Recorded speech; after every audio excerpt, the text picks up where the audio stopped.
2026వ సంవత్సరము మేషరాశి వారికి ఎలా ఉంది చూద్దాము. ముఖ్యంగా మనం చూసినప్పుడు 2026వ సంవత్సరం 6+2+2 మొత్తం కలిపితే 10 అంటే 1 అన్న సంఖ్య వస్తుందన్నమాట. ఈ 1 అన్న సంఖ్య అన్నది మొత్తానికి మనం చూసినప్పుడు ప్రోగ్రెస్కి, గ్రోత్కి, గవర్నమెంటల్ డెవలప్మెంట్కి, పాలిటిక్స్లో ఉన్న వాళ్లకు, పెద్ద పదవుల్లో ఉన్న వాళ్లకు, ఎడ్యుకేషన్ రంగంలో ఉన్న వాళ్లకు, వైద్య రంగంలో ఉన్న వాళ్లకు అంతా ఇది చాలా బాగా ఉంటుందని మనము చెప్పవచ్చు.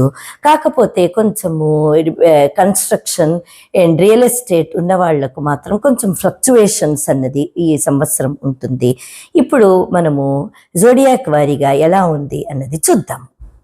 వృషభ రాశి వారికి 2026వ సంవత్సరం ఎలా ఉంది చూద్దాం. కెరీర్లో మీకు వచ్చింది నైట్ ఆఫ్ పెంటకల్స్, ఫినాన్సెస్లో మీకు వచ్చింది కార్డు నైట్ ఆఫ్ కప్స్, అలాగే హెల్త్లో మీకు వచ్చింది కార్డు 4 ఆఫ్ కప్స్, రిలేషన్షిప్లో చూసినప్పుడు మీకు వచ్చింది కార్డు పేజ్ ఆఫ్ వాండ్స్. కెరీర్లో మీకు వచ్చిన కార్డు నైట్ ఆఫ్ పెంటకల్స్ అని చెప్పుకున్నాం కదా.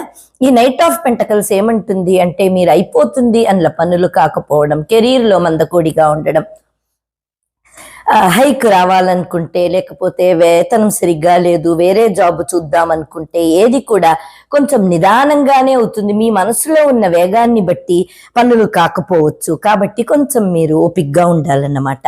అలాగే ఫైనాన్సెస్లో చూసినప్పుడు నైట్ ఆఫ్ కప్స్ వచ్చింది. కార్డ్ ఏమంటుంది అంటే మీరు ఫ్యామిలీ బిజినెస్ చేసినట్టయితే ఆ ఫ్యామిలీ బిజినెస్ నుంచి మంచి రాబడి రావడం లాంటి వాళ్లకు చాలా బాగుంటుంది.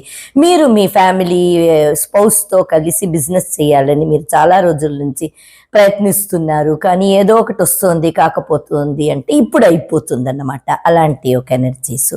అలాగే మీకు హెల్త్లో వచ్చిన కార్డు 4 ఆఫ్ కప్స్. ఇదేమంటుంది అంటే మీకు హెల్త్ బాగానే ఉంటుంది, కానీ మీరు మీ నెగ్లెక్ట్ వల్ల కొంచెం వద్దులే పర్వాలేదులే అని లేజీనెస్ వల్ల సరిగ్గా మీ ఆరోగ్యాన్ని చూసుకోకపోవడం, అలాంటిది ఫ్యామిలీకి ఇంపార్టెన్స్ ఇచ్చి మిమ్మల్ని మీరు నెగ్లెక్ట్ చేసుకోవడం అలాంటిది కనిపిస్తుంది.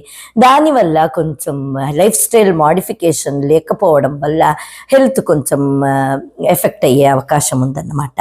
అలాగే రిలేషన్షిప్లో చూసినప్పుడు చాలా రోజుల తర్వాత ఒక మంచి టైం రావడం, మంచి అవకాశం రావడం, ఫ్యామిలీలో ఒక అండర్స్టాండింగ్ రావడం, ఒక ఇన్స్టెబిలిటీ అన్నది పోవడం, ఒక కొత్త హోప్ రావడం అన్నది కనిపిస్తుంది. రిలేషన్షిప్లో ప్రాబ్లం ఉన్న వాళ్లకు ఇప్పుడు ఈ టైం పీరియడ్లో మంచిగా అయిపోయే అవకాశం ఉంది.